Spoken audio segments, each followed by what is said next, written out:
இப்பொழுது கேள்வி பதில் நிகழ்ச்சியை ஆரம்பிப்போம். முதல் கேள்வியை எனது இடதுபுறத்தில் உள்ள சகோதரர் கேட்பார். என்னுடைய பெயர் யோகானந்தா.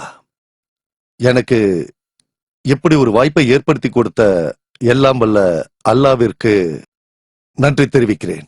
இன்று மனித இனத்தின் அமைதிக்கான வித்து டாக்டர் ஜாகிர் நாயக்கால் விதைக்கப்பட்டுள்ளது.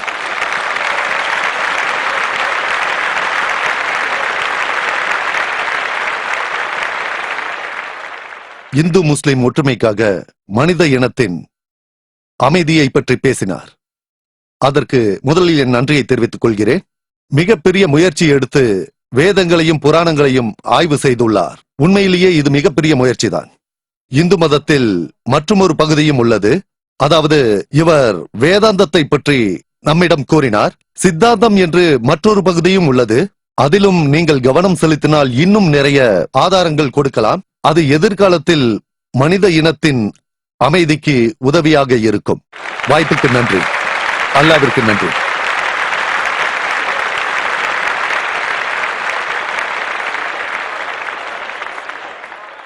சகோதரரின் விமர்சனத்திற்கு நன்றி. இந்த புகழ் அல்லாவிற்கே சேரும். நாம் நிறைய விஷயத்தை பற்றி பேசியிருக்கலாம் என்று எனக்கு தெரியும். பொதுவாக என்னுடைய உரை 1 மணி நேரமோ 1.25 மணி நேரமோ தான் இருக்கும். இன்று 1.5 மணி நேரம் பேச வேண்டும் என்று விண்ணப்பித்துவிட்டு 10 நிமிடங்கள் அதிகமாக பேசிவிட்டேன். நாம் என்னதான் ஆய்வு செய்தாலும் அது கடலில் ஒரு துளிதான் என்று நான் அறிவேன். மேலும் விவரங்களுக்கு அநேக மதங்களில் கடவுள் கோட்பாடு குறித்து என்னுடைய வீடியோ கேசட்டுகளை பார்க்கலாம். பல மதங்களின் வேதங்களை அறியலாம். இந்து மதத்தையும் பல தலைப்புகளையும் குறித்து நான் நிறைய புத்தகங்கள் எழுதியுள்ளேன். இன்ஷா அல்லாஹ் அதை படித்தால் இந்து சமயத்திற்கும் இஸ்லாத்திற்கும் உள்ள ஒற்றுமைகளை அறியலாம். உங்கள் கேள்விக்கு நன்றி. எனது வலதுபுறத்தில் உள்ள